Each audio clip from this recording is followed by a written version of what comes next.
everyone. We are glad you all came to the BNMS Spring Meeting here in Glasgow. And if you didn't make it, then we are here to make you jealous that you didn't come. So we're the co-chairs of the Scientific and Education Committee, and we set up the meeting, so we decide what's in it. So this is Ian Armstrong. This is Carla. And I'm Simon Hughes. You do the Science. You do radiographers, technology. Radiography, and I do all the clinical flim-flam. So, Ian, how has it gone this year? What have been your highlights and lowlights? Lowlights? Okay, yes, I probably do have some actually thinking about it. So, no, my highlights I think have been a very varied physics content. There's been some great stuff. There's been some cutting edge. There's been some controversy about things. I think it's always good to have that. Of course, yes. Yes, been lots of pieces of work. I have asked many questions, which I've maintained my reputation for doing so. And what I've also liked to see is that. Well, you could possibly see it as a negative. It's making me feel very old in that it's all the future generations which are presenting the work. Bright young things, that's what I say. Bright young things. And I think, for me, the one negative probably was that so many people wouldn't want me to do this, but I couldn't clone myself and be in two places at once because there were sessions where I wanted to be in both sessions, but because because we are so fantastic at this job and we've put on a fabulous programme, we can't be everywhere and take everything in. So I think that, for me, was the unfortunate thing, but I think that's what happens when you have a great meeting programme. And we do our best to try not to have conflicts, don't we? Yes. So when we set it up, we do our best to try and make some judgment. But as you say, when the programme gets so full of interesting things, it's almost impossible to make sure that everyone is seeing everything that they want to. But we do record stuff, so keep an eye out. So Carla, what's your highlights and lowlights? I don't think I can say I have any lowlight. You're bound to have one. She's just keeping it to herself. No, that I can think of now. I think it's been really good to see new faces. Great. Many people, everyone seems very engaged and interacting with everyone. So that's been good to see. Yes, and you didn't think the highlight was the argument about PPE that went on yesterday? That's what we've been listening to. That's been an interesting argument. I will have to watch the YouTube video when it comes out. That's right. Because I wasn't there. I cannot divide myself. Yes, we'll get Patrick, who's behind the camera, to do like a special editorial clips for LinkedIn and stuff like that.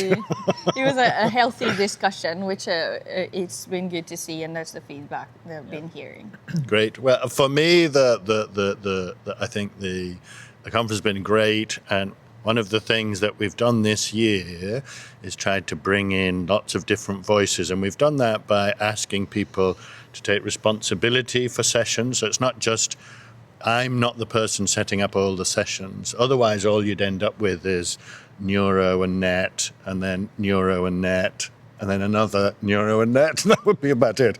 So we've tried to bring in different voices, and I think that has brought us a variety of voices and people from really big hitters from around the world.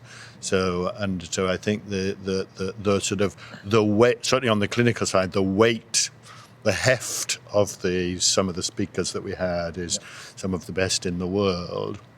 One of my jokes about the BNMS, when we used to do a survey, I used to do like little surveys and things, that we were the third best nuclear medicine conference in the world.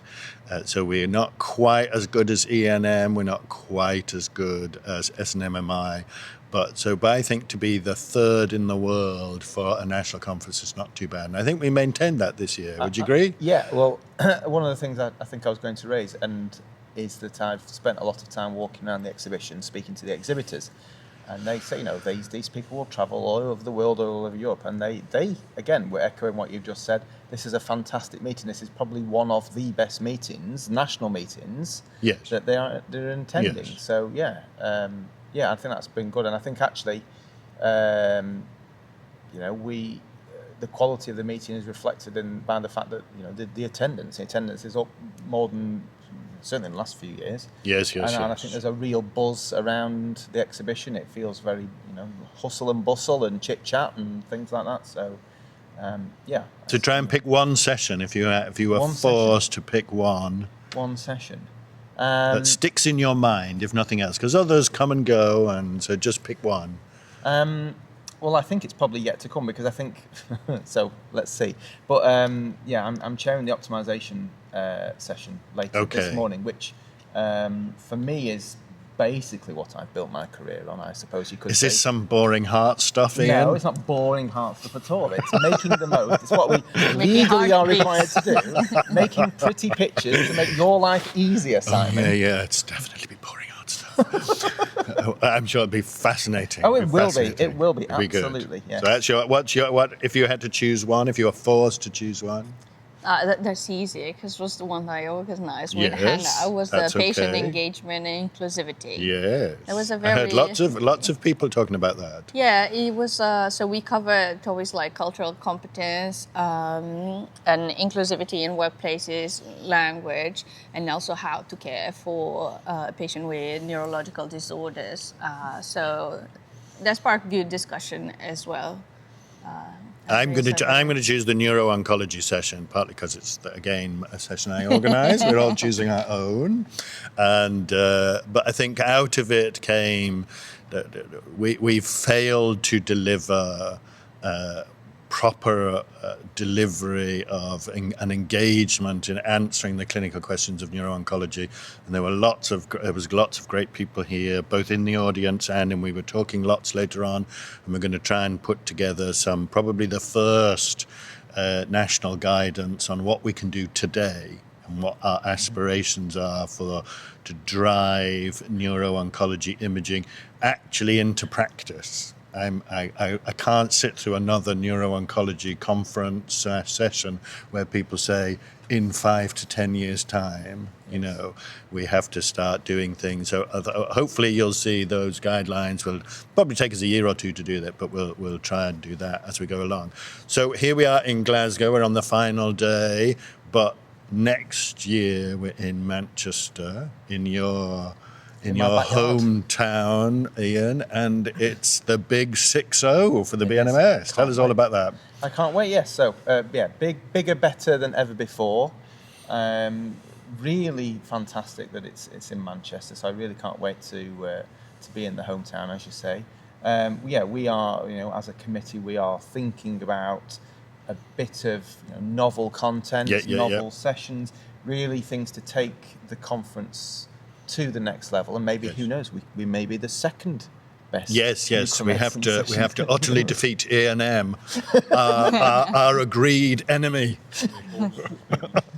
So can't wait. Lots of things to do. So we're going to, the next 12 months is going to be very busy. I think watch this space on YouTube, on Instagram for the BNMS. We are collecting suggestions. LinkedIn. Yes. Oh yes, and we want your ideas. Yes, absolutely. Yes. I think that's the thing. Get in touch with us. Get in touch with the BNMS office if you think, Manchester, that'd be really great, or 6-0, or So I think. It'll be very good. It'll be very good. What are your thoughts about next year then? We're about to fall off this conveyor belt. I don't want to record anymore. No ideas? I don't want to say anything. Well, we're going to... I think the 60th is going to be... Oh, right, have we run out of time? No, that's our private joke. So the 60th is going to be a big thing. I think the big things for us coming up, we're going to try and get a 5th stream. I'm going to set a target. I'm talking to everyone. I'm going to try and set a target that we have in both delegates and industry. Let's see if we can break the 1,000 attendees. So let's see if we can get above that. And I'm trying to say that early so that especially department leaders can start planning so that more staff can leave. So the capacity issues are being discussed now for next year. And we're a little bit earlier next year, isn't that right? No, I think it's fairly similar. I think it's a fairly similar. No, it's 20th of April. Yes, but see 20th that's to a 22nd yes. of So that's April, what I mean. yeah. So not May. we're in mid-April. So Oh, we're May, sorry. that's right. Yes, Sorry it might about be. Well, I think with climate change, we're hoping for a warm front from Spain to cheer us all up in Manchester. Okay, we can hope. We can hope. So, well, thank you for listening.